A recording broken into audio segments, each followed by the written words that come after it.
ಏ ಬನ್ರಪ್ಪ ನಮ್ ತಲೆ ಬಿಸಿ ಯಾರು ಹೇಳಿದಾರೆ ನಿಮ್ಗೆ? ನಾನು ನಿಮಗ್ ಮಾಹಿತಿ ಇಲ್ದೇ ಇದ್ರೆ ಮಾಹಿತಿ ಕೇಳ್ಕೊಳ್ತೀನಿ. ಏ ನೀವ್ ಒಳ್ಳೆ ನಾನು ಹೇಳ್ತಿದ್ದೀನಲ್ಲ ಅಣ್ಣ, ಇಲ್ಲಿ ಮೈಸೂರಲ್ಲಿ ಇದೀನಿ. ಇವತ್ತು ರಾತ್ರಿ ಹೋಗಿ ನಾಳೆ ಹಬ್ಬ ಎಲ್ಲಾರನ್ನು ಕರೆದಿ ಮಾತನಾಡೋ ಅಂತ ಕೆಲಸ ಮಾಡ್ತೀನಿ. ನಾನು ನಿಮ್ಗೆ ಹೇಳ್ತಾ ಇದ್ದೀನಲ್ಲ, ನಾನೇ ಕಾಂಗ್ರೆಸ್ ಅವ್ರನ್ನ ಕರ್ಕೊಂಡು ಬಂದು ಬಿಜೆಪಿಗೆ ಸೇರಿಸ್ತಿದ್ದೀವಿ. ಗೊಂದಲವನ್ನ ವಿನಾಕಾರಣ ಚರ್ಚೆಗೆ ಆಸ್ಪದ ಕೊಡೋದು ಬೇಡ. ನಾನು ಇವತ್ತು ರಾತ್ರಿ ಹೋಗಿ ನಾಳೆ ಹಬ್ಬದ ಪ್ರಯುಕ್ತ ಹಾಸನಲ್ಲಿ ಇರ್ತೀನಿ. ಇದ್ದು ಚರ್ಚೆಯನ್ನು ಮಾಡಿ ಯಾವ ರೀತಿಯಾಗಿ ಸುಸೂತ್ರವಾಗಿ NDA ಅಭ್ಯರ್ಥಿ ಗೆಲ್ಲಬೇಕು ಅದಕ್ಕೆ ನಾವು ನಿಮ್ಮ ಬೆಂಬಲಿಗರು ಯಾಕೆ ಅವ್ರ ಜೊತೆಗೆ ಹೋದ್ರು? ಈಗ ನಿಮ್ಮ ಬೆಂಬಲಿಗರು ಯಾಕೆ ಕಾಂಗ್ರೆಸ್ ಜೊತೆ ಹೋದ್ರು? ಯಾರು ಬೆಂಬಲಿಗರು, ಯಾರು ಎಲ್ಲಿಗೆ ಹೋದ್ರು? ನಿಮ್ಮದೇ ಬೆಂಬಲಿಗರು. ನಿಮ್ಗೆ ಯಾರು ಗೊತ್ತು ಬೆಂಬಲಿಗರು ಅಂತ? ನಿಮಗೆ ಗೊತ್ತಾ? ಅವ್ರು ಯಾವ ಜವಾಬ್ದಾರಿ ಇದೆ? ಬೂತ್ ಅಧ್ಯಕ್ಷನೂ ಅಲ್ಲ ಅವನು. ಒಬ್ಬ ಯಾರೋ ಒಬ್ಬ ಹೋಗಿರ್ತಾನೆ, ಫೋಟೋ ತೆಗ್ದಿದ್ರೆ ಅವನು ನನ್ನ ಬೆಂಬಲಿಗರು ಅಂತ ಹೇಳಕ್ಕಾಗ್ತಾ? ಯಾರು ಹೋಗೋದು ಇಲ್ಲ ಅಣ್ಣ. ಸಭೆ ಮಾಡ್ತೀರಾ ಸರ್? ನಾನು ನಿಮ್ಗೆ ಹೇಳ್ತಾ ಇರೋದೇನು, ಇವತ್ತು ರಾತ್ರಿ ನಾನು ಹಾಸನ್ಗೆ ಹೋಗ್ತಾ ಇದ್ದೀನಿ. ನಾಳೆ ಹಬ್ಬ ಇದೆ, ಮಾತನಾಡ್ತೀವಿ. ಯಾವುದೋ ಒಬ್ಬ ವ್ಯಕ್ತಿ ಫೋಟೋ ಹೊಡ್ಸ್ಕೊಂಡ್ರೆ ಕಾಂಗ್ರೆಸ್ ಅವ್ರನ್ನ ಹೋಗಿ ನಾನು ಕಾಫಿ ಕುಡಿತಿರ್ತಾರೆ, ಒಂದು ಪಾಂಪ್ಲೆಟ್ ಕೊಟ್ಟರೆ ಅವ್ರ ಪಾರ್ಟಿ ಸೇರ್ಪಡೆ ಅಂತ ಆಗುತ್ತೆ. ನಿಮ್ಮ ಬೆಂಬಲಿಗರ ಸಭೆ ನಾಳೆ? ಯಾವ ಬೆಂಬಲಿಗರು ಸಭೆ ಇಲ್ಲ.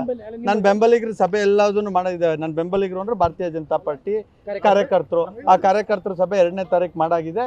ನಾವೀಗ ಚುನಾವಣಾ ಪ್ರಚಾರ ಮಾಡಬೇಕು. ಅದಕ್ಕೆ ನಿರ್ದಿಷ್ಟವಾದಂಥ ಪ್ಲಾನ್ ಅನ್ನ ಮಾಡಿ ಮುಂದೆ ಏನು ಮಾಡಬೇಕು ಅದನ್ನು ಮಾಡ್ತೇವೆ.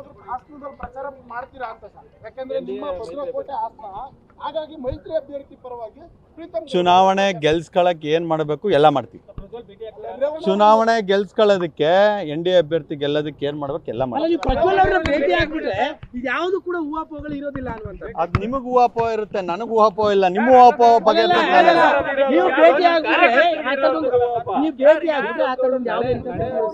ನೀವ್ ಹೇಳಿದ ರೀತಿಲಿ ನಾನ್ ಚುನಾವಣೆ ಮಾಡಕ್ಕಲ್ಲ. ನಾನ್ ಹೆಂಗ್ ಚುನಾವಣೆ ಮಾಡ್ಬೇಕು ನಿಮಗ್ ಗೊಂದಲ ಇದೆ. ನನ್ ಕಾರ್ಯಕರ್ತರಲ್ಲಿ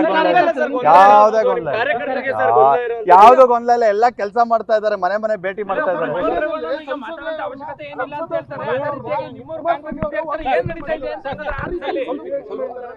ಅಣ್ಣ ಆಯ್ತು, ಮಾತಾಡ್ತೀನಿ. ನಂದೊಂದು ಸಭೆ ಇದೆ.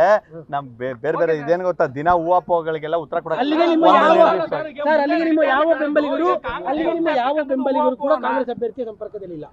ನಾನು ಹೇಳೋದು ನಿಮ್ಗೆ ಅರ್ಥ ಆಗ್ತಿಲ್ಲ. ಕಾಂಗ್ರೆಸ್ ಅಭ್ಯರ್ಥಿ ಬಂದು ನಿಮಗೆ ಪಾಂಪ್ಲೆಟ್ ಕೊಟ್ರೆ ನೀವು ಕಾಂಗ್ರೆಸ್ ಅಂತ ಆಗಲ್ಲ. ಚುನಾವಣೆ ಯಾರಿಗೆ ಮತ ಕೇಳ್ತಾರೆ, ಯಾರಿಗೆ ಹೋರಾಟ ಮಾಡ್ತಾರೆ ಅನ್ನೋದು ಮುಖ್ಯ. ಎಲ್ಲರೂ ಮೋದಿಯವರು 3ನೇ ಬಾರಿಗೆ ಪ್ರಧಾನಮಂತ್ರಿ ಆಗ್ಬೇಕು ಅನ್ನೋದು ನಿಶ್ಚಯ ಮಾಡ್ಕೊಂಡಿರೋ ಅಂತ ನಮ್ಮ ಕಾರ್ಯಕ್ರಮ.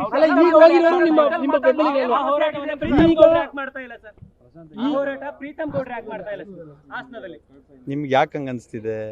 ನಾನು ಇವತ್ತು ರಾತ್ರಿ ಹಾಸನ್ ಹೋಗ್ತಾ ಇದ್ದೀನಿ. ನಾನು ಹಾಸನದಲ್ಲಿ ಏನು ಮಾಡಬೇಕು, ಚುನಾವಣೆ ರಿಸಲ್ಟ್ ಬಂದಾಗ ನೀವೆಲ್ಲರೂ ಗಮನಿಸ್ತೀರಿ. ಈಗ ಚುನಾವಣೆ ಆದಾಗ ರಿಸಲ್ಟ್ ಬರುತ್ತಲ್ವಾ? ರಿಸಲ್ಟ್ ಬಂದಂಥ ಸಂದರ್ಭದಲ್ಲಿ ಮತದಾನ ಯಾವ್ಯಾವ ಕ್ಷೇತ್ರದಲ್ಲಿ ಎಷ್ಟೆಷ್ಟಾಗಿರುತ್ತೆ ಅಂತ ಗೊತ್ತಿರುತ್ತಲ್ವಾ? ಹೊಳೆನರಸೀಪುರಕ್ಕಿಂತ ಜಾಸ್ತಿ ಒಂದು ಓಟ್ ಆದ್ರೂ ಸರಿ ಹಾಸನ ವಿಧಾನಸಭಾ ಕ್ಷೇತ್ರದಲ್ಲಿ NDA ಅಭ್ಯರ್ಥಿಗೆ ಕೇಳ್ಕೊಳ್ರಿ. ನೀವು ಹೇಳ್ದಂಗೆ ನಾನು ಉತ್ತರ ಕೊಡೋದಿಲ್ಲ. ನಂದೇನಿದೆ ಅದನ್ನು ಉತ್ತರ ಕೊಡ್ತೀನಿ. ನೀವು ದಯಮಾಡಿ ಕೇಳ್ಕೊಳ್ಳಿ. ಹೊಳೆನರಸೀಪುರದಲ್ಲಿ ಮಾನ್ಯ NDA ಅಭ್ಯರ್ಥಿಗೆ ಎಷ್ಟು ಓಟ್ ಲೀಡ್ ಇರುತ್ತೆ, ಅದಕ್ಕಿಂತ ಒಂದು ಮತನಾದರೂ ಸರಿ ಹೆಚ್ಚು ಲೀಡು ನಾನು ಹಾಸನ ವಿಧಾನಸಭಾ. ಈಗ ಹೊಳೆನರಸೀಪುರ ಯಾರು ಶಾಸಕರಿದ್ದಾರೆ? ರೇವಣ್ಣವರು ಅಭ್ಯರ್ಥಿಯವರ ತಂದೆ.